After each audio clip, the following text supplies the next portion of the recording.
মহাপ্রভুর পরম প্রিয় পার্ষদ পরম পূজ্য ব্যাসাবতার শ্রীল বৃন্দাবন দাস ঠাকুর মহাশয় তিনি তার শ্রী শ্রী চৈতন্য ভাগবত মহাগ্রন্থে মধ্যখণ্ডে ত্রয়োবিংশ অধ্যায়ে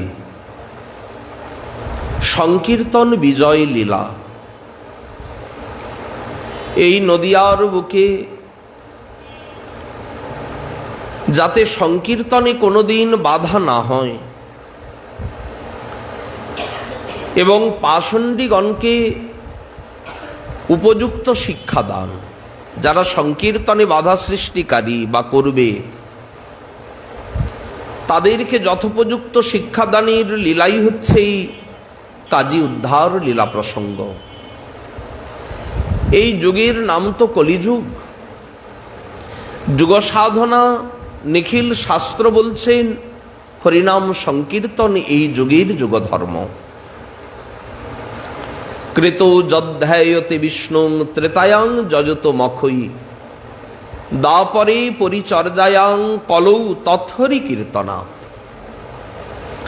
কলিযুগের যুগধর্ম হরিনাম সংকীর্তন, সত্যে ধ্যান, ত্রেতায় যজ্ঞ, দাপরে পরিচর্যা, এবং কলিযুগের যুগধর্ম হচ্ছে হরিনাম সংকীর্তন। এই হরিনাম সংকীর্তন যে ফল দান করে এ ফল কিন্তু যজ্ঞ ধ্যান আদি কেউ দিতে পারে না।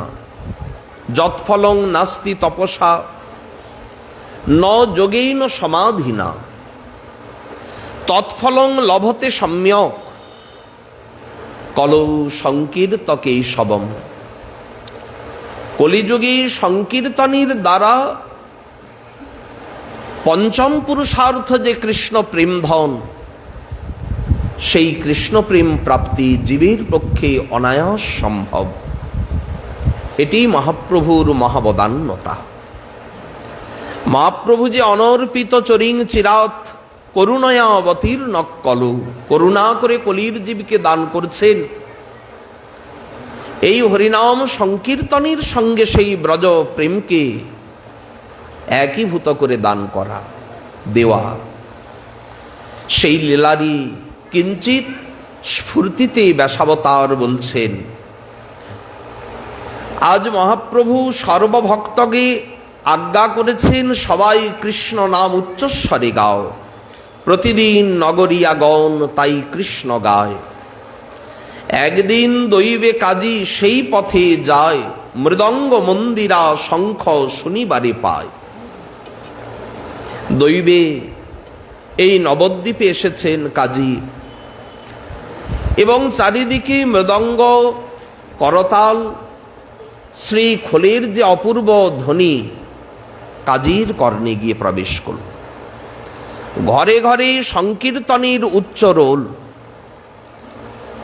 শুনে কাজী সাহেব মনে মনে ভাবলেন, বড্ড হিন্দুয়ানি বেড়ে গিয়েছে এই নবদ্বীপে। হরিনাম কোলাহল চতুর্দিকে মাত্র, শুনিয়া সঙ্গরে কাজী আপনার শাস্ত্র। কাজী বলে, ধর ধর আজি করো কার্য। এত বড় হিন্দুয়ানি, এত বড় স্পর্ধা, সাহস, আমাকে দেখেও মানুষ ভয় পাচ্ছে না। নিমাই পণ্ডিত এদেরকে কি এমন এই সংকীর্তনে দিয়েছে যে আমার মতো শাসনকর্তা কাজীকে পর্যন্ত ভয় পাচ্ছে না এরা। আজি বা কি করে তোর নিমাই আচার্য, এই ধত্ত দেখি সংকীর্তন করা, দেখি নিমাই আচার্য কি করে এদের। সবাই তো একটু ভয় পেয়ে গেলে। আথে ব্যথে পলাইল নগরিয়াগণ, মহাত্রাসে কেশ কেহ না করে বন্ধন। যাহারে পাইল কাজী মারিল তাহারে, হাতের নাগালে যাকে যাকে পেয়েছে তাকে প্রহার পর্যন্ত করেছে কাজী। আর ভাঙ্গিল মৃদঙ্গ অনাচার কইল দ্বারে। তোমাদের হিন্দুয়ানি খুব বেড়ে গিয়েছে, মৃদঙ্গটা হাতের নাগালে পেয়ে আর আছাড় দিয়ে ভাঙলেন। কাজী একটু বোধহয় বাড়াবাড়ি করলে বেশি। কারণ সংকীর্তনবাদ এই নবদ্বীপে হওয়া উচিত নয়, বিশেষত মহাপ্রভু অবতীর্ণ হওয়ার পরে। স্বয়ং জগদীশ্বর পরম তত্ত্ব, পূর্ণ তত্ত্ব, তিনি এসেছেন কলির জীবকে এই সংকীর্তনের দ্বারে উদ্ধার করতে। কাজী সেই সংকীর্তনে তুমি আঘাত করলে। সংকীর্তনের আনন্দ, সংকীর্তন এবং মহাপ্রভু দুয়ে তো কোনো ভেদ নাই, যেই নাম সেই কৃষ্ণ। তাহলে সংকীর্তনের আনন্দ আরো বেশি বেড়ে যায় যদি মৃদঙ্গ বাজে। তাহলে মৃদঙ্গ যদি আনন্দ দিতে শক্তি ধরে, সে তো নিত্যানন্দ স্বরূপ। নিত্যানন্দ স্বরূপ এই মৃদঙ্গকে কেউ যদি আঘাত করে, মহাপ্রভু কি তাকে ক্ষমা করবেন? প্রভু বলছেন, আমার প্রতি যদি কেউ দেশ বিদ্বেষ করে তথাপি তার ক্ষমা আছে, কিন্তু আমার থেকে প্রিয় আমার নিত্যানন্দ অঙ্গে যদি কেউ প্রহার করে, আঘাত করে, আমি যে সইতে পারি না। মহাপ্রভু তিনি সর্বজ্ঞ, সবই জানেন। কাজী মৃদঙ্গ ভেঙে সবাইকে হুঁশিয়ারি করছেন। কাজী বলে হিন্দু আনি হইল নদিয়া, করিমু ইহার শাস্তি নাগালি পাইয়া।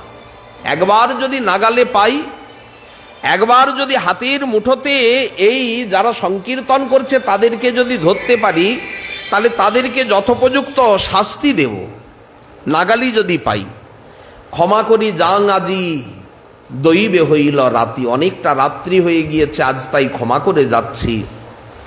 আর দিন লাগি পাইলেই লইব জাতি। আর দিন যদি কোনো দিন হাতের নাগালে পাই, তাহলে জাতি তার নিয়ে নেব। এই মতো প্রতিদিন দুষ্টগণ লইয়া নগর ভ্রময়ে কাজী কীর্তন চাহিয়া। কোথায় কে কীর্তন করছে? শাসনকর্তা যদি কোনো কিছু নিষেধ করে, সাধারণ জনসমাজ কিন্তু সাহস পায় না। কারণ তাহলে তো শাসনকর্তা শাস্তি দেবে, তার বিরুদ্ধে তো চলা যাবে না। নগরবাসী প্রত্যেকে একটু ভয়ে ভীত, কিন্তু মনের ভিতরে একটা উৎকণ্ঠা। এত আনন্দের যে সংকীর্তন, সেই সংকীর্তন ধ্বনি করতে পারছি না। মনটা যেন কিছুতেই ভরছে না, ভয়ে একটা ভীতি, যে কারণে নাম উচ্চারণ তারা স্বতঃস্ফূর্ত করতে পারছে না। স্ফূর্তিতে নাম কারোর উচ্চারিত হচ্ছে না। কেহ বলে হরিনাম লইব মনে মনে, হুড়াহুড়ি বলি আছে কেমন পুরাণে। আবার কিছু কিছু হিন্দু তারাও বলছে, কি দরকার ছিল এত হিন্দুয়ানি করা? নাম সেটা কি মনে মনে করলে হয় না? ভগবান তো সবার অন্তরের ভিতরে আছে, তাহলে অন্তরের অন্তর্যামী হয়ে তিনি তো সব সংবাদ জানবেন অন্তরে বসেই। তো মনে মনে যদি নাম করে তাহলেই তো হয়। এত ঢাক ঢোল পিটিয়ে সবাই নাকি কীর্তন করছে, পাষণ্ডী তারা তো হরিনাম এবং হরিভক্তকে সইতে বা সহ্য করতে পারে না। তারা তাই বলছেন, হুড়াহুড়ি বলি আছে কেমন পুরাণে। এত হুড়াহুড়ি করে নাম করতে কোনো শাস্ত্রে, কোনো পুরাণে বলা আছে? লঙ্ঘিলে বেদের বাক্য এই শাস্তি হয়, জাতি করিয়াও এগুলার নাহি ভয়। আরে জাতি নিয়ে নেবে কাজী, এতটুকু ভয় পর্যন্ত তাদের নাই। এরা এমন করে বেদের বাক্যকে লঙ্ঘন করছে, তার উপযুক্ত শাস্তি তো এদেরকে ভোগ করতেই হবে। যেন কত বেদ বিচার তারা জানে। শাস্ত্রের মর্মকথা যদি জানে, তার মুখে কি এই ভাষা আসে যে হরিনাম সংকীর্তন উচ্চস্বরে করা চলবে না, মনে মনে হরিনাম করো ভাই? এটা তো শাস্ত্রোক্ত বাণী বা ভাষা নয়। কিন্তু তারাই যেন মনে হচ্ছে বেদের যা কিছু মর্ম অনুভবী, এমনভাবে ভাষণ দিচ্ছেন। তো নিমাই পণ্ডিত যে করে অহংকারে, এই নবদ্বীপে আরেক উদয় হয়েছে নিমাই পণ্ডিত। এত অহংকার, সকলকে প্রশ্রয় দিয়ে এই নিমাই পণ্ডিত তো যত সমাজটাকে নষ্ট করলো, যত নষ্টের গোড়া হচ্ছে এই নিমাই পণ্ডিত। অহংকারে পা পড়ে না মাটিতে, কিন্তু দেখবে এবার এই নিমাই পণ্ডিতের দম্ভটা চূর্ণ হবে ওই কাজীর দুয়ারে। কথা ঠিকই, কাজীর দুয়ারে এই দম্ভটা চূর্ণ হবে, তবে সেটা নিমাই পণ্ডিতের নাকি কাজীর, এটা তো ঈশ্বর ইচ্ছা। এই জগতে একটা প্রবাদ রয়েছে যে জীব কোটি বাঞ্ছা করে, যে যেমন মনে চায় সে সেরকম ভাবনা করে, এটা যদি আমার হয়, ওটা যদি আমি পাই। সকলের চাওয়া পাওয়া একরকম নয়, এক একজন এক এক রকমের বিষয়বস্তুকে কামনা করে, কিন্তু সব কি আর জীবনে সৌভাগ্যক্রমে মেলে? কারণ ঈশ্বর ইচ্ছা না হলে এ জগতে কোনো কিছুই পাওয়া যায় না। এমনকি একটা গাছের পাতা পর্যন্ত নড়বে না যদি ঈশ্বর ইচ্ছা না হয়। তাহলে ঈশ্বর ইচ্ছায় অনন্ত ব্রহ্মাণ্ড পরিচালিত হচ্ছে। স্বয়ং ঈশ্বর, জগদীশ্বর, প্রভু বিশ্বম্ভর।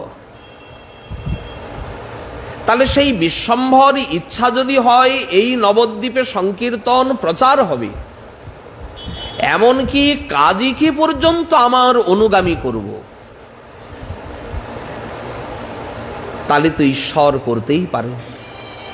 কিন্তু মনে মনে ভাবছে যে যারা পাষণ্ড, যে কাজীর দুয়ারে নিমাই পণ্ডিতের সব দম্ভটা চূর্ণ হবে। দেখো একদিন নগরে নগরে যে বলেন নিত্যানন্দ, দেখো তার কোন দিন বাহিরায় রঙ্গ, কোথা থেকে উড়ে এসে জুড়ে বসেছে। পরিচয় তো ঠিক করে দেয় না, বলেও না, বলে অবধূত। আচ্ছা, একটা সন্ন্যাসীর নির্দিষ্ট নিয়ম কানুন তো থাকবে, সে বলে অবধূত, আমার কোনো নিয়ম কানুন কিছুই নাকি নাই, সব বেরোবে একদিন। এই নিতাই এই নবদ্বীপে সে কি করছে না করছে, দেখো একদিন তার সব কাণ্ড কারখানা বেরোবে। কি দুর্ভাগ্য! স্বয়ং প্রকট লীলায় সর্বজীব যেখানে প্রভুর কৃপা পাচ্ছে, করুণা করতেই তিনি এসেছেন, করুণায় অবতীর্ণ কলৌ। অথচ সেই নবদ্বীপ ধামে বসে এই নবদ্বীপের ঈশ্বর স্বয়ং পূর্ণতত্ত্ব পরম তত্ত্ব ন চৈতন্যাৎ কৃষ্ণ জগতি পরতত্ত্বং পরমিহ, তাকে জানতে বা চিনতে পারছে না। এমন পরম দয়াল নিত্যানন্দ অক্রোধ পরমানন্দ নিত্যানন্দ রায়। আচ্ছা, যার চরণ ছায়ায় কোটি কোটি ব্রহ্মাণ্ড জুড়ায়, কিন্তু কই সেই নিত্যানন্দ চরণে অনুরাগ তো হলো না তাদের, দুর্ভাগ্যই। তো তারা এই প্রকার বলছেন। আবার কি আমরা উচিত কথা বলি, মনে মনে নাম নেওয়ার কথা বলি, অত নেচে গেয়ে এত খোল কত্তাল পিটিয়ে কীর্তন করার কি দরকার? আমরা উচিত কথাটা বলি। এ কারণে ওরা আবার আমাদেরকে বলে কিনা পাষণ্ড। ভালো বুদ্ধি ওদের, ওরা নাকি ভক্ত আর আমরা নাকি সব পাষণ্ড। সত্যি কথা বললে এখন কলিকাল তো দেখছি এরকমই হয়। আসলেই পাষণ্ড নিজেকে কখনো পাষণ্ড ভাবতে পারে না। শুধু তাই নয়, মনে করে যে প্রকৃত এই জগতে যদি ধর্মের মর্ম কেউ বোঝে তো একমাত্র আমিই বুঝি। এটা পাষণ্ডীদের স্বাভাবিক অনুভূতি, যেমন আমার। কিন্তু দেখুন, যিনি ভক্ত হন তিনি মনে করেন যে আসলে জগতে তো চরম পাষণ্ডী আমি, আমার তো ভক্তির লেশমাত্র নাই। কথায় বলে নাকি ফলবতী গাছ আর গুণবন্ত জন সতত নাকি নম্র, এটা থাকে অনুক্ষণ। সবাই কিন্তু মাথা নত করে রাখে না বা থাকে না। উদ্ধত সকলের মস্তকটা উন্নতই থাকে, কিন্তু মাথাটা নিচু থাকে কাদের বলুন তো? ফলবতী গাছ, যে গাছে খুব ফল হয়েছে, মাথাটা ধীরে ধীরে নুইয়ে যায়। আর গুণবন্ত জন সদা সর্বদা নম্র, মাথা তার সদা নিচু, সবাইকে শ্রদ্ধা করে, প্রণাম করে। আচ্ছা, এই জগতে একটা কীটকে কি আমার থেকে শ্রেষ্ঠ বলে আমরা মনে করতে পারি? একটা কীট আমার থেকে শ্রেষ্ঠ? দেখুন, তার দৃষ্টান্ত মহাপ্রভুর লীলাতেই রয়েছে। প্রভু যখন দক্ষিণ ভারতে গেলেন, শ্রীরঙ্গ ক্ষেত্রে এক ব্রাহ্মণ বসে আছেন। তো এই ব্রাহ্মণের সর্বাঙ্গে কুষ্ঠ। এখন লোকে দেখলে অনেকে দুধ দিয়ে পালিয়ে যায়, কারণ দেহের থেকে একটা দুর্গন্ধ বার হচ্ছে, পচে গিয়েছে শরীরটা। মহাপ্রভু কিন্তু সেই ব্রাহ্মণকে দীর্ঘ সময় লক্ষ্য করেছেন। অদ্ভুত সেই ব্রাহ্মণের ব্যবহার। কি করে? একটা গাছতলায় বসে ভগবানের নাম গাইছেন, মধুর স্বরে গাইছে। আর অঙ্গের থেকে যদি একটা কীট খসে পড়ে যায়, সেই কীটটাকে আবার তুলে রাখে পুনঃ সেই ঠাই যেখান থেকে পড়ে গিয়েছে, ওখানেই আবার রাখছে। প্রভু সেই ব্রাহ্মণকে একদিন জিজ্ঞাসা করলেন, ব্রাহ্মণ, তুমি এরকম করো কেন? দেহকে কষ্ট দিচ্ছে তো এই কীটগুলি। একটা কীট যদি খসে পড়ে যায়, তো তাকে আবার তুলে তুমি রাখছো কেন পুনরায় সেখানে? ব্রাহ্মণ বললেন, আসলে আমি তো খুব অপবিত্র, মহাপাপী, এত পাপী। দেখো, পাপীর চিহ্ন সর্বঙ্গে আমার গলিত কুষ্ঠ। এত পাপী, যম মহারাজ আমাকে তার সদনে নিতে চাইছে না। কিন্তু আমার পরম বন্ধু বা আমার পরম মিত্র এই কীটগুলি, আমাকে এরা পবিত্র করার কি সংকল্প নিয়েছে। আমার দেহটাকে এরা মাটি বানিয়ে খাঁটি করবে, পবিত্র করবে। অপবিত্র আমার দেহখানি। প্রভু মনে মনে ভাবলেন, আমি যে জগৎকে শিক্ষা দিলাম, তৃণাদপি শুনিচেন তররীব সহিষ্ণু না, অমানিনং মান দেন কীর্তনীয় সদাহরি। এই ব্রাহ্মণের চরিত্রে তো সেই সর্ববৈশিষ্ট্যগুলি দেখছি। আনন্দে ব্রাহ্মণকে প্রভু জড়িয়ে ধরলেন। ব্রাহ্মণ বলছে, আমাকে ছুঁয়ো না, অপবিত্র দেহ, পাপের শরীর, দেখছেন সারা গায়ে আমার গলিত কুষ্ঠ। মহাপ্রভু তার কথাকে গ্রাহ্য করলেন না, কর্ণপাত করলেন না, জোর করেই ব্রাহ্মণকে আলিঙ্গন দিলেন। আর সেই ব্রাহ্মণ তৎক্ষণাৎ সেই মুহূর্তে একেবারে কন্দর্প সহ সম দেহ পেয়ে গেলেন।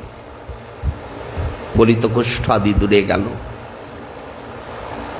ব্রাহ্মণ কাঁদছে, প্রভু, আমার সর্বনাশ কেন করলি? প্রভু বলছেন, সর্বনাশ কোথায় করেছি? তোমার তো মঙ্গলই করেছি। দেখো, তোমার সারা শরীরে এত যন্ত্রণা, এত ব্যথা, এত কষ্ট, দেহটাকে ভালো করে দিলাম। বলে, না ঠাকুর, আগেই আছিলাম ভালো, অধম হইয়া। এবে অভিমান আমার জন্মিবে আসিয়া। এখন তো অভিমান হয়ে যাবে আমি শ্রেষ্ঠ, কিন্তু এতদিন আমার মনে হতো আমি তো সব থেকে নিকৃষ্ট, অধম, অপরাধী জন। তাই আগে আছিলাম ভালো, অধম হইয়া, এবে অভিমান জন্মিবে আসিয়া। প্রভু ভরসা দিয়ে বললেন, দেখো ব্রাহ্মণ, কভু তোমার না হবে অভিমান। নিরন্তর করো তুমি কৃষ্ণ কৃষ্ণ নাম, আমি কৃপা করেছি, তোমার কোনোদিন অভিমান হবে না। তুমি নিশ্চিন্ত মনে ভজন করো, দেখুন, ভক্তি যার, সে মনে করে আমি জগতে সব থেকে অযোগ্য। মৎসম নাস্তি পাপাত্মনা পরাধি চ কঞ্চন, আমার মতো পাপী কোথাও নাই। যিনি ব্রহ্মাণ্ডকে পবিত্র করতে পারে, সেই হরিদাস ঠাকুর রূপ সনাতন তারা কি বলছেন? নিচকুলে জন্ম মোর নিন্দ কলেব, অসার কর্মে রত মুই অধম পামর। এমন নিঘৃণ্য মোরে কেবা কৃপা করে? একলা চৈতন্য বিনে এই জগৎ সংসারে কে আছে? এই জগৎ সংসারে যে কৃপা করবে, একমাত্র কৃপা গৌর নিত্যানন্দই করতে পারেন। তাহলে এ জগতে যার যত ভক্তি, তিনি মনে করেন তত আমি অযোগ্য। আর যিনি প্রকৃত অর্থে পাষণ্ড পামর, তিনি মনে করেন জগতে সব থেকে শ্রেষ্ঠ আমি। তাই যারা নিমাই পণ্ডিতের সমালোচনা করছেন, মহাপ্রভুর ভক্তগণ এদের যারা সমালোচনা করেছেন, তারা নিজেদেরকে শ্রেষ্ঠ ভাবছেন। তাই তারা বলছেন যে দেখো, এতদিন কীর্তন কি কেউ করেনি? কিন্তু আজ দেখো সবাই এমনভাবে কীর্তন শুরু করেছে, মনে মনে করলে হয় না। দেখো একদিন নিতাই চাঁদেরও কোনো মহিমা বেরিয়ে পড়বে, কি কাণ্ড কোথায় করে এসেছে, এখানে সব ধরা পড়বে। ভয়ে কেহ কিছু নাহি করে প্রত্যুত্তর। তারা এত কথা বলছে, ভক্তগণ কিছু প্রত্যুত্তর করছে না। কারণ একই কাজীর ভয়, তাতে আবার যদি এই হিন্দুরা গিয়ে কাজীর কাছে আমাদের নামে নালিশ করে, তাহলে তো বিপদের সীমা থাকবে না। ভয়ে কেউ প্রত্যুত্তর করছে না। কাজীর ভয়েতে আর না করি কীর্তন, প্রতিদিন বলিলই সহস্রেক জন। মহাপ্রভুর কাছে গিয়ে সবাই বললেন যে প্রভু, এখন আর কাজীর ভয়ে আমরা নাম করতে সাহস পাই না। আর প্রভু, নাম ছাড়া যে থাকতেও পারি না, বাঁচবো কি করে জীবনে নাম ছাড়া?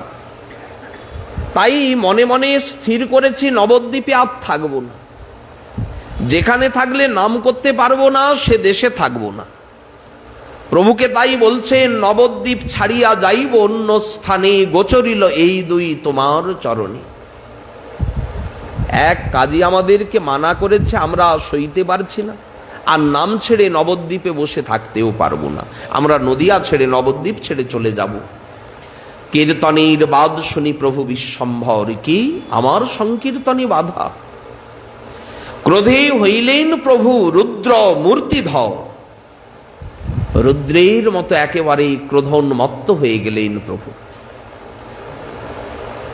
প্রভু তখন যেন অস্থির, স্থির থাকতে পারছে না, আমার সংকীর্তনে বাধা।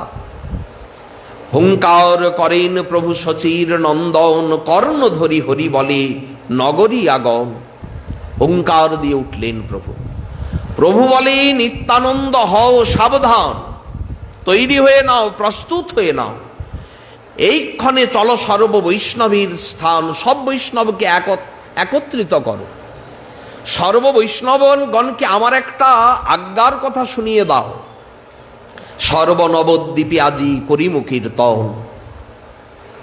আমি নবদ্বীপের নগরে দাঁড়িয়ে আজ সংকীর্তন করব। দেখো মোর কোন কার কর্ম করে, কোন জন কোন কাজে এসে আমার কি করে আমি দেখব।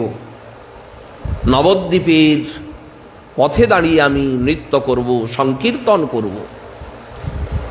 প্রেম ভক্তি বৃষ্টি আজি করিব বিশাল। এতদিন নিজেকে গোপনে রেখেছি, আর নয়। আজকে এই নবদ্বীপে প্রেম ভক্তির বৃষ্টি হবে, সংকীর্তনের বৃষ্টি হবে, বাদল নামাবো। বর্ষাকাল এসে গিয়েছে, করুণার বর্ষাকাল। এবার কেবলই কৃপারূপী বৃষ্টি ধারা জীবের প্রতি পতিত হবে। জীব ভাগ্য পাবে, তারা প্রভুর কৃপা প্রাপ্ত হবেন, প্রভুর কৃপায় তারা নিস্নাত হওয়ার সুযোগ পাবেন।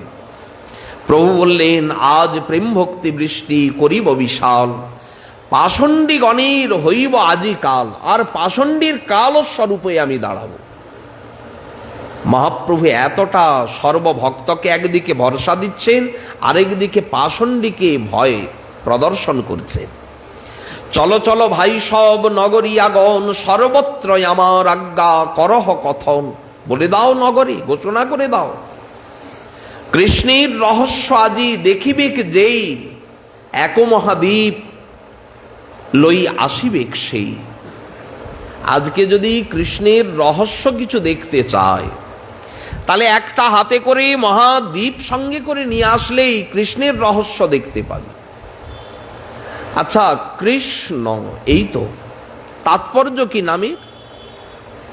প্রত্যেক নামের তো একটা তাৎপর্য থাকে। স্বয়ং ভগবানের নাম শ্রীকৃষ্ণ, তাহলে কৃষ্ণ নামের তাৎপর্য কি? কৃষির ভুবাচক শব্দহি নশ্চ নিবৃত্তিবাচক, তয়রৈকং পরম ব্রহ্ম কৃষ্ণ ইত্যভিধীয়তে। তত্ত্বে তিনি পরম ব্রহ্ম, পরম তত্ত্ব। আর কৃষ ধাতুতে নপত্যয় যোগ করে এই কৃষ্ণ শব্দ উৎপন্ন হয়। কৃষ ধাতুর অর্থ হচ্ছে আকর্ষণ। যিনি জগদাকর্ষক তিনি হলেন শ্রীকৃষ্ণ।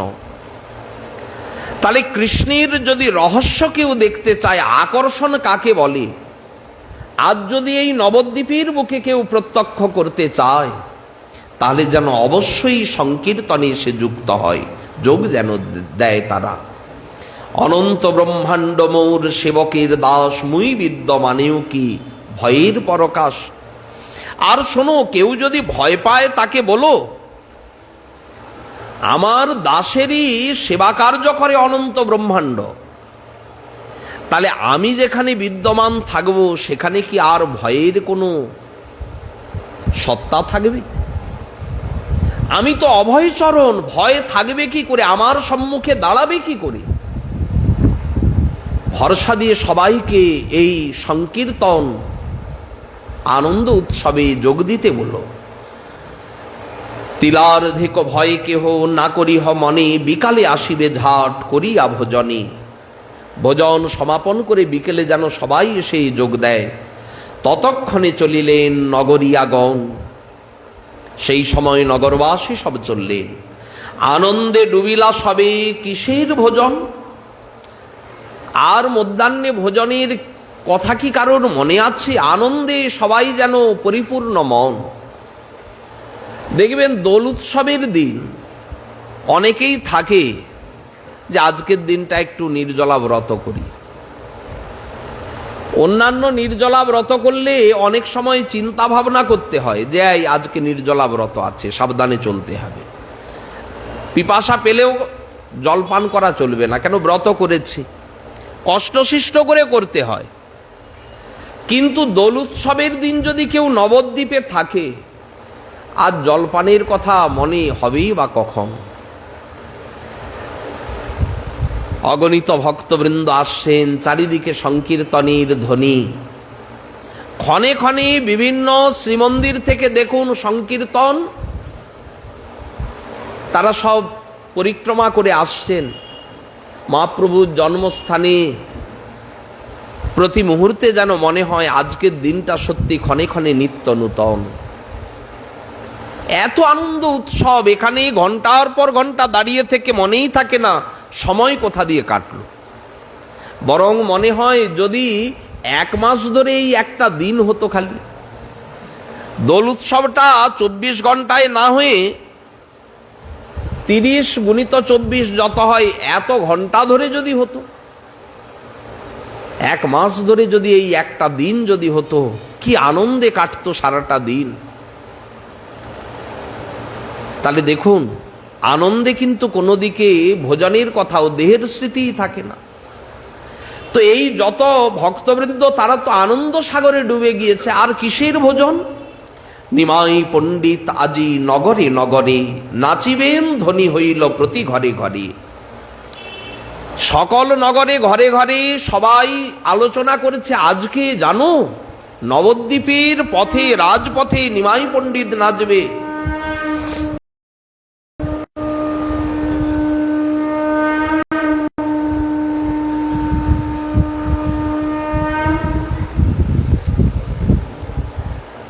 আজকে নবদ্বীপের রাজপথে নিমাই পণ্ডিত নৃত্য করবে।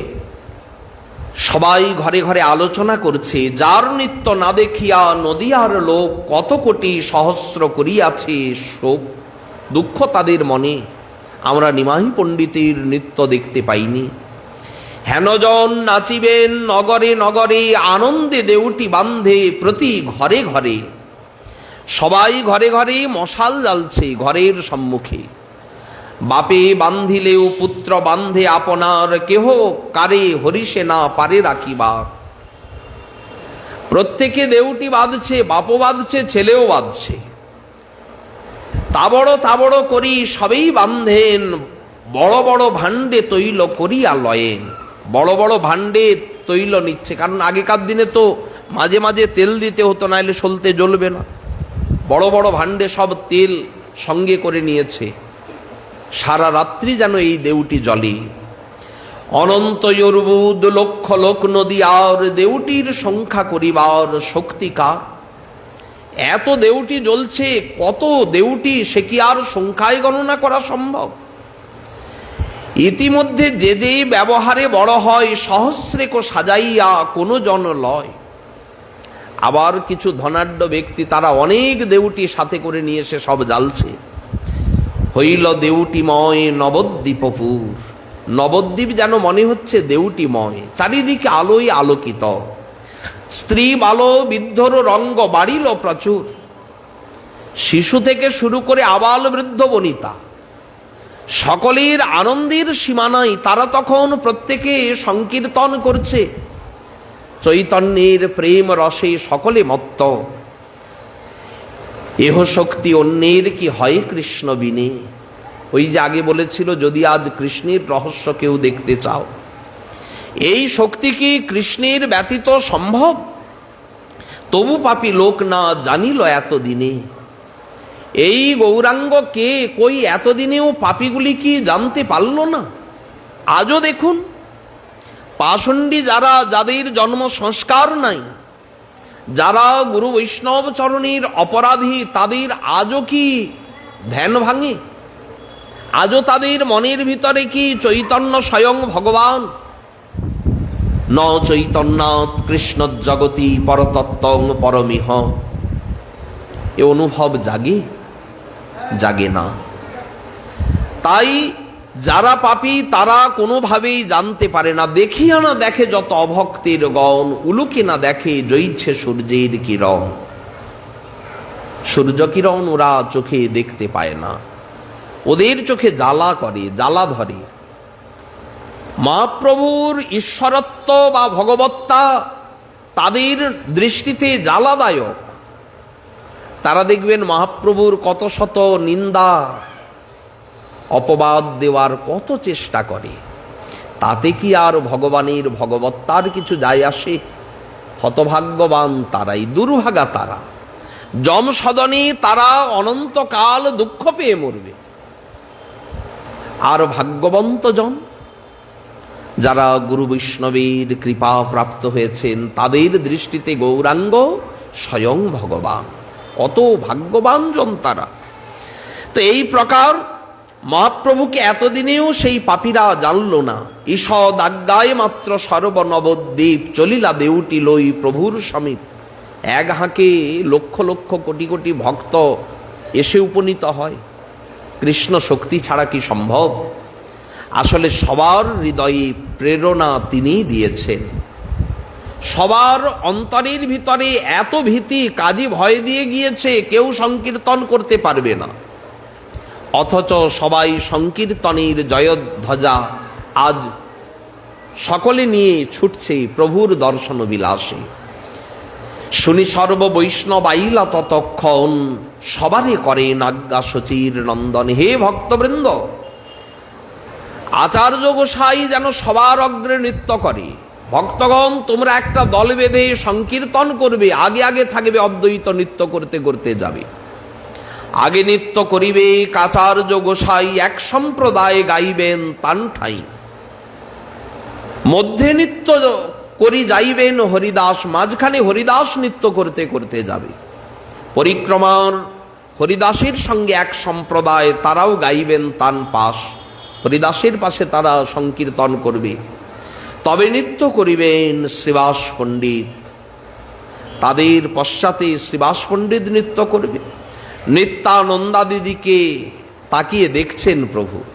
নিতাই চাঁদ বললেন, ঠাকুর আমি কিন্তু তোমাকে ছাড়ব না গো, কারণ দেখো আমি কি নাচতে পারি?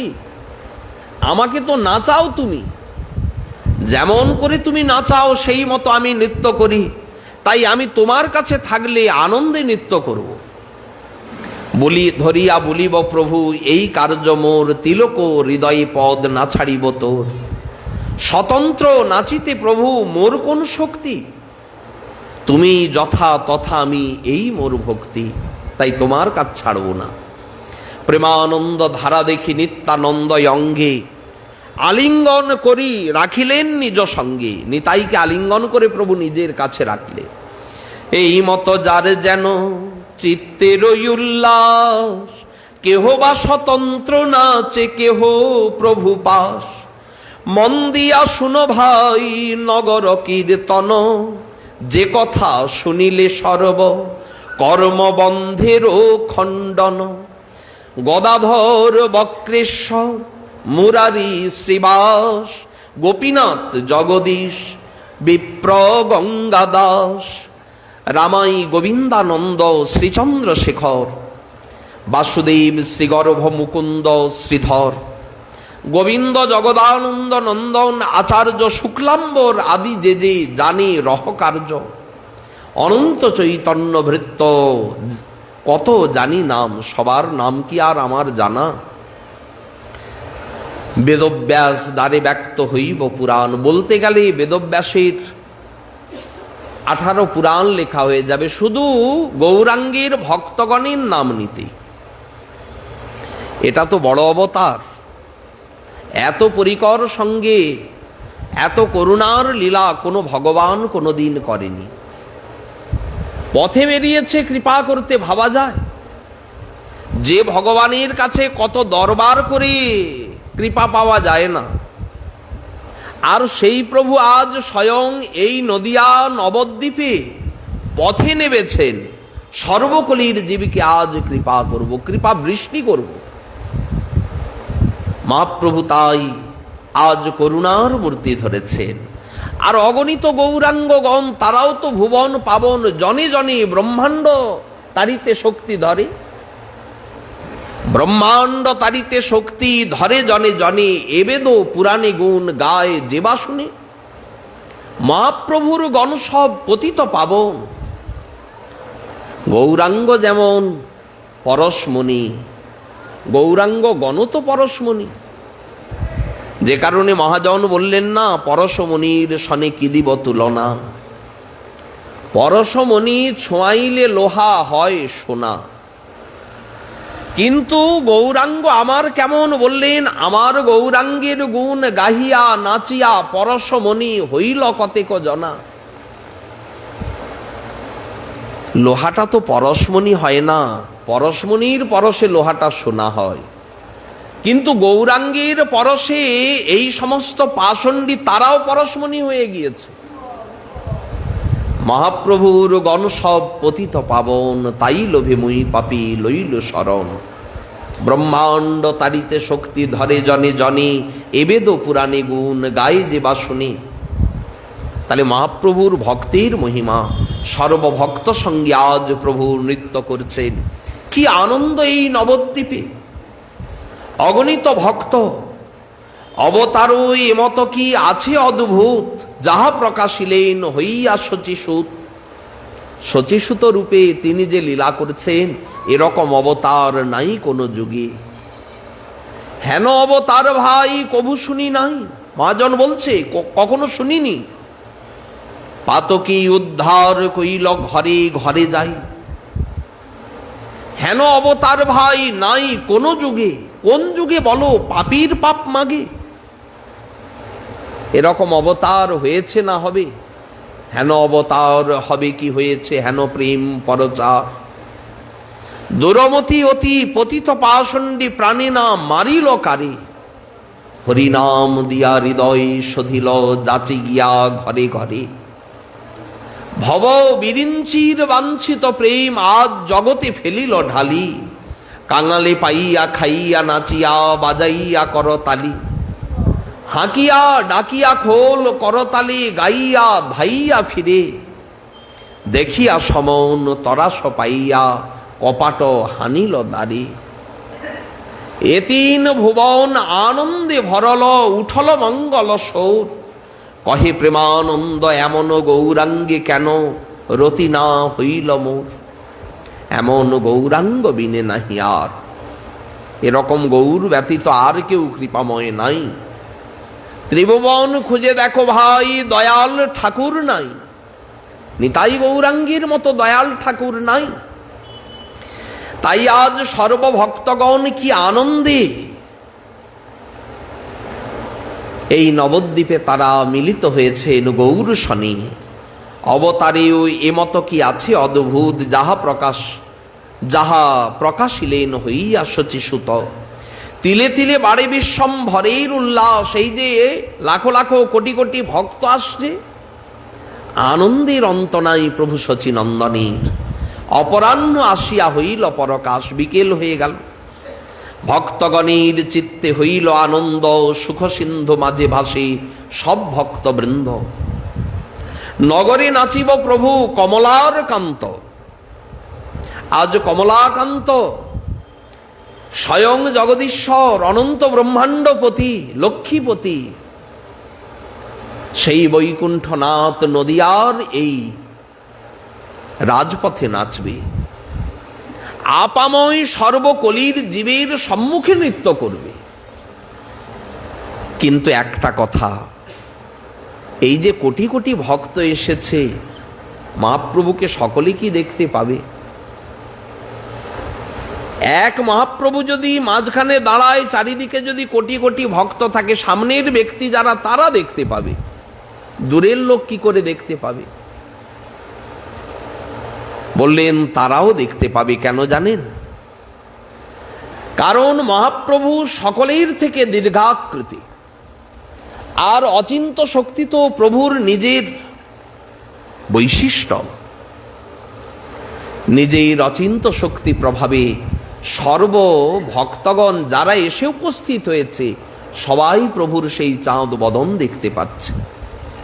কেমন দেখছেন? দেখিয়া জীবের দুঃখ ঘুচিল নিতান্ত, স্ত্রী বালক বৃদ্ধ কিবা স্থাবর জঙ্গম, সে নৃত্য দেখিলে সর্ববন্ধের মোচন। আর কি কোনো বন্ধন থাকে? মহাপ্রভুর সাক্ষাৎ প্রকট লীলায় যদি কেউ নৃত্য দেখে, আর তার কোনো বন্ধন থাকবে? কাহারও নাহিক বাহ্য আনন্দ আবেশে, গোধূলি সময় আসি হইল প্রবেশ। গোধূলি মুহূর্ত এসে গেল, কোটি কোটি লোক আসি আছয়ে দুয়ারে, পরশী ব্রহ্মাণ্ড শ্রী হরি ধ্বনি করে। হরি বল, হরি বল, হরি বল। সর্বভক্তগণের মুখে আর কিছু নাই বলা বল, কেবল গৌর হরি, হরি বল। সবাই হরিধ্বনি করছে। হুঙ্কার করিয়া প্রভু শচীর নন্দন, সুখে পরিপূর্ণ হইল সবার শ্রবণ। আনন্দের অন্ত নাই, হুঙ্কারের সুখে সবে হইলা বিহ্বল, হরি বলি সবে দ্বীপ জ্বালিল সকল। সন্ধে আগত প্রায়, প্রত্যেকে দেউটি প্রদীপগুলি সব জ্বালতে লাগলো। লক্ষ কোটি দ্বীপ সব চারিদিকে জ্বলে, লক্ষ কোটি লোক চারিদিকে হরি হরি বলে। চারিদিকে হরিধ্বনি, কি শোভা হইল সে বলিতে শক্তিকার।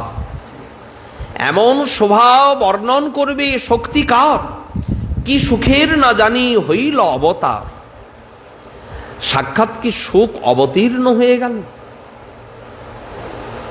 কিবা চন্দ্র শোভা করে, কিবা দিনমণি। আচ্ছা, আনন্দ হবে না? স্বয়ং অবতারীর সার গৌরাঙ্গ মধুর মূরতি ধরে আজ নৃত্য করছে। দেখে কি মনে হয়? যেন মনে হয় দিনমণি। দিনমণি মানে সারা দিন দিবাভাগে এত আলোকিত করে তোলে জগৎকে, তাহলে তার আলো কত? জগৎকে যে এত আলো দেয়, তাহলে দিনমণির আলো কত? মহাপ্রভুর আলো যেন সেরকম সকলকে আলোকিত করেছে, বিশ্বকে আলোকিত করেছে। কিবা চন্দ্র শোভা করে, কিবা দিন মণি, কিবা তারা গণ জলে, কিছুই না জানি। চারিদিকে যেন নক্ষত্র মণ্ডলী, অগণিত বৈষ্ণবগণ। সবে জ্যোতির্ময়ে দেখি সকল আকাশ, জ্যোতিরূপে কৃষ্ণ কিবা করিল প্রকাশ। আচ্ছা, আকাশ কোনটা? সবাই চিন্তা করছে কই আকাশে তো এত ঔজ্জ্বল্য চাঁদের নাই। চাঁদ তো লজ্জায় পড়ে গিয়েছে। গৌর চাঁদের উদয় দেখে আকাশের চাঁদের লজ্জা হয়েছিল কিনা? যেদিন গৌর আবির্ভূত হলেন, মুখ লুকোবেন কোথায়? লজ্জায়। গৌর চরণে শরণ নিলেন, দশনক রূপে চন্দ্র ওই গৌরাঙ্গের চরণে শরণ নিল। তাহলে গৌর চাঁদের ঔজ্জ্বল্য কেমন! আর অগণিত ভক্ত তারকারাজি, নক্ষত্র মণ্ডলী যেন, নক্ষত্র সমাজ যেন বসেছে। কারোর দৃষ্টি আর ঊর্ধ্ব দিকে নাই, বরং যত দেব সমাজ তাদের দৃষ্টি পড়েছে এই নবদ্বীপের পানি। আহা, আমরা যদি নবদ্বীপে বসতি পেতাম, স্বর্গে থেকে তো বঞ্চিত হলাম। এমন গৌরাঙ্গ অবতারে আমরা সাক্ষাতে দর্শন পেলাম না, সম্মুখে দর্শন করতে পারলাম না।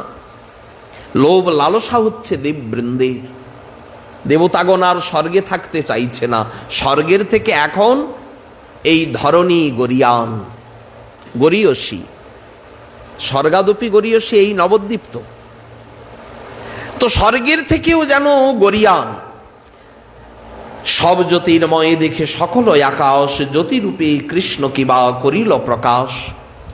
হরি বলি ডাকিলেন গৌরাঙ্গ সুন্দর, সকল বৈষ্ণবগণ হইলা সত্য। করিতে লাগিলা প্রভু বেড়িয়া কীর্তন, সবার অঙ্গেতে মালা শ্রীফাগু চন্দন। সবার অঙ্গে মালা পরিয়ে দিচ্ছেন, ফাগু চন্দন দিচ্ছেন। করতাল মন্দিরা সবার শোভে করে, কোটি সিংহ জিনিয়া সবেই শক্তি ধরে। আজ সকলের যেন বল বেড়ে গিয়েছে। গৌরাঙ্গ বলে বলিয়ান হয়ে, মহাপ্রভুর শক্তিতে বলিয়ান হয়ে সবাই যেন আজ বলবান হয়েছে। চতুর্দিকে আপন বিগ্রহ ভক্তগণ, বাহির হইলা প্রভু শ্রী শচীনন্দন। শ্রী শচীনন্দন আজ বাহির হয়েছে। প্রভু মাত্র বাহির হইলা নিত্য রসে, হরি বলি সর্বলোক মহানন্দে ভাসে। আনন্দে ভাসছেন। সংসারের তাপ হরে শ্রীমুখ দেখিয়া, সর্বলোক হরি বলে আলগ হইয়া। মহাপ্রভু আজ অপরূপ দ্বিজমণি হয়েছেন। দর্শনে সকলের মন বিভাবিত হচ্ছে। জিনিয়া কন্দর্প কোটি লাবণ্যের সীমা, গৌররূপীর বর্ণন। ব্যাসাবতার বলছেন, গৌরাঙ্গকে দেখলে যেন মনে হয় কন্দর্প লজ্জা পেয়ে যাবে। কন্দর্পের এত দর্প, আমি রূপে সকলকে মোহিত করি। কিন্তু আজ দেখুন সেই কন্দর্পের দর্প হরে নিয়েছে এই শ্রী গৌরাঙ্গ। জিনিয়া কন্দর্প কোটি লাবণ্যের সীমা, হেন নাহি যাহা দিয়া করিব উপমা। গৌরাঙ্গের তুলনা দেব কার সঙ্গে? তার তুলনা তো সেই জগতে কারোর সঙ্গে তুলনা দেওয়া যায় না। তথাপিহ বলিতান কৃপা অনুসারে, অন্যথা সে রূপ করি কহিবার কেবা পারে। তার কৃপায় কিঞ্চিত বলছি। জ্যোতির্ময় কনক বিগ্রহ বেদসার, চন্দনে ভূষিত যেন চন্দ্রের আকার। দেখে যেন মনে হচ্ছে সোনার মূর্তি, সোনার প্রতিমা। বাহুগুলি সব সোনা দিয়ে গড়া। তাহলে সোনার যদি একটা মানুষ এসে, সে আবার সাধারণ সোনার মানুষ তো আর কথা বলে না, হাঁটে চলে না। কিন্তু এই নবদ্বীপের যে সোনার মানুষ, সে তো হাঁটে, কথা বলে, সবাইকে দেখে করুণার দৃষ্টিতে সবাইকে সিঞ্চিত করে। তাহলে বলুন কতখানি অভিনবত্ব। চাচর চিকুরে শোভে মালতীর মালা, মধুর মধুর হাসে যিনি সর্বকলা। ললাটে চন্দন বিন্দু শোভে ফাগু বিন্দু শনে, বাহু তুলি হরি হরি বলে শ্রীবদনে। আবার তার সেই হেমদণ্ড বাহু দুটি ঊর্ধ্বে তুলে হরিবোল হরিবোল এই বলে সকলকে আনন্দ দান করছেন। মহাপ্রভুর এই অপরূপ করুণা, দুই মহাভুজ যেন কনকের স্তম্ভ, পুলকের শোভা যেন কনক কদম্ব। সুরঙ্গধর অতি সুন্দর দশন, শ্রুতিমূলে শোভা করে ভ্রুভঙ্গ পত্তন। আর গজেন্দ্র জিনিয়া স্কন্ধ হৃদয় সুপিন, কি অপরূপ রূপখানি। তহি শোভে শুক্ল যজ্ঞসূত্র অতি ক্ষীণ, যজ্ঞসূত্র তার মধ্যে আবার শোভা পাচ্ছে, কি অপরূপ। চরণার বিন্দে রমা তুলসীর স্থান, পরম নির্মল সূক্ষ্মবাস পরিধান। আজ ধবল পাটির জোড় পড়েছে, রাঙা রাঙা পাড় দিয়েছে। নৃত্য করতে করতে যাচ্ছে না, চরণ উপর দুলি যাইছে কোচা। বাগমল সোনার নুপুর বাজি যাইছে মধুর মধুর। রূপ দেখিতেই ভুবন মূরছা। আর কি ভুবন স্থির থাকতে পারে? ভুবনের সব জীব মূর্ছিত হয়ে পড়ল। এই অপরূপ গৌরাঙ্গ মূরতি। প্রভুর শ্রীমুখ দেখি সব নারীগণ হুলাহুলি দিয়া হরি হরি বলে অনুক্ষণ। চারিদিকে নারীগণ হুলাহুলি দিচ্ছে, আর ভক্তবৃন্দ সবাই হরিবোল হরিবোল বলে ধ্বনি করছে। মহাপ্রভু এই রূপে সকল ভক্তগণকে আনন্দ দান করে চলেছে। আচ্ছা, একটা কথা, ঘরগুলি যে সব ফাঁকা হয়ে গেল, কারণ সকল ঘরের গৃহস্থ মানুষ তো বেরিয়েছে, ঘরে আজ কেউ নাই। চোর বলে এই সুযোগে সবার ঘরে ঘরে চুরি করব। যারা চুরি করে ওই চোরগুলি সব দলে দলে ঘরে ঘরে যাওয়ার চেষ্টা করছে। কিন্তু সেই সমস্ত চোর মহাপ্রভুর কীর্তনের ধ্বনি শ্রবণে এমন বিভোর হয়ে গেল, সেই চোর পাশলিল আপন বিভোর। আপন ব্যভা হরিবই মুখে কারো নাহি আইসে আর। চোর এখন সাধু হয়ে হরিবোল হরিবোল বলে মহাপ্রভুর সঙ্গে নেচে নেচে যাচ্ছে। তাহলে এই নবদ্বীপে কে আর থাকবে ঘরে? তারা সবাই গৌরাঙ্গের সঙ্গে সংকীর্তন রঙ্গে চলেছে, যাবেন কাজীর কাছে। আচ্ছা, তাহলে কাজীর ঘরে এখন কি হচ্ছে? কাজী এখন কতখানি ভয়ে ভীত, নাকি ক্রুদ্ধ হয়ে যাচ্ছে? সারা নগরে সংকীর্তন, আমি যে মানা করে এলাম। মহাপ্রভুর কৃপা হলে সে প্রসঙ্গ আগামীকাল আমরা আলোচনা করব। আজকে এখানেই রাখা হলো শ্রী প্রসঙ্গের শুভ বিশ্রাম।